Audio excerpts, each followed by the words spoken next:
প্রথম বর্ষের সাঁওতালি অনার্স বিভাগের ভর্তি হওয়া ছাত্রছাত্রীরা সাঁওতালি ভাষায় পরীক্ষা দিতে পারবেন না, এমনই বিজ্ঞপ্তি জারি করা হয়েছে পাকুয়াহাট ডিগ্রি কলেজের তরফ থেকে।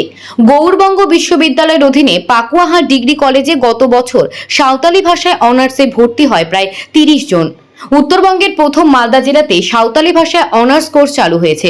রাজ্য সরকারের সিদ্ধান্তে খুশির হাওয়া ছড়িয়েছিল জেলার আদিবাসী সমাজে, কিন্তু পাকুয়াহাট ডিগ্রি কলেজের সাঁওতালি ভাষা অনার্সের কোনো শিক্ষক নিয়োগ না হয় পঠন পাঠন বন্ধ থাকায় সমস্যার মুখে পড়ল ছাত্রছাত্রীরা।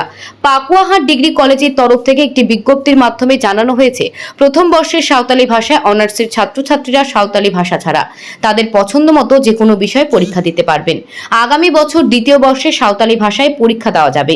আশেকা সংগঠনের পক্ষ থেকে 4 দফা দাবিতে দিন কলেজ কর্তৃপক্ষের হাতে একটি স্মারকলিপি দেওয়া হয়। অতি শীঘ্রই পাকুয়াহাট ডিগ্রি কলেজে সাঁওতালি বিভাগের জন্য অধ্যাপক নিয়োগ করতে হবে।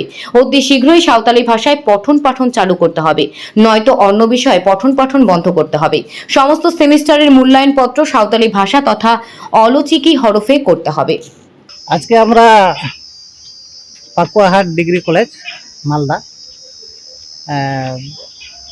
আমরা জানতে পেরে তড়িঘড়ি আশেকা সংগঠন মালদা জেলা কমিটির পক্ষ থেকে আমরা উপস্থিত হয়েছি। আজকে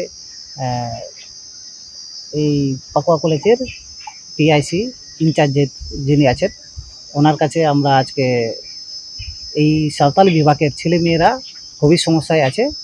সাঁওতালি বিভাগ আপনাদের মাধ্যমেও দেখানো হয়েছে বা পেপারে ছাপানো হয়েছে বা মিডিয়াতে প্রচার করা হয়েছে যে সাঁওতালি বিভাগ পাকুয়া ডিগ্রি কলেজে চালু হয়েছে। সেই মোতাবেক ছেলেমেয়েরা ছাত্রছাত্রীরা ভর্তি হয়েছে।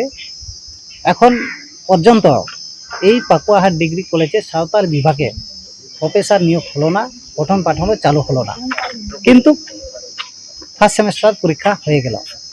তাদেরকে একটা নোটিফিকেশন জারি করে তাদেরকে জানানো হয়েছে যে সেকেন্ড সেমিস্টারে আপনারা পরীক্ষা দিতে পারবেন সাঁওতালি বিভাগে। এখন আপনারা ফার্স্ট সেমিস্টার যে কোনো অন্য সাবজেক্ট চয়েস করে আপনারা পরীক্ষা দিতে পারবেন। তারপরে আপনারা পরের সেমিস্টার থেকে সাঁওতালি বিভাগে পরীক্ষা দিতে পারবা।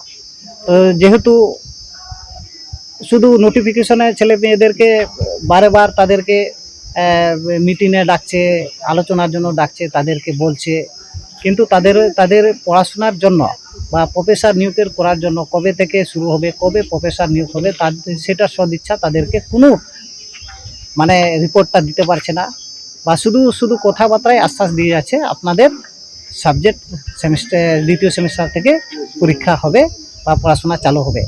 কবে টিচার নিয়োগ হবে, অধ্যাপক নিয়োগ হবে, কোনো ওটার উত্তর দিতে পারছে না। শুধু আলোচনা করে তাদেরকে সান্ত্বনা ছাড়া আর কোনো কিছুই করতে পারছে না। তাই আমরা ছেলেদের এখানকার স্টুডেন্ট ছেলেদের ডাকে আমরা আশেকা মালদা জেলা কমিটি উপস্থিত হয়ে, আজকে তো ইনচার্জকে পেলাম না, ইনচার্জ কোনো স্কুল ইউনিভার্সিটিতে গেছেন, তো দায়িত্বপ্রাপ্ত সোমেন স্যার জিওগ্রাফির, তাকে আজকের দিনের মতন ইনচার্জ রেখে তার কাছে আমরা স্মারকলিপি জমা দিলাম।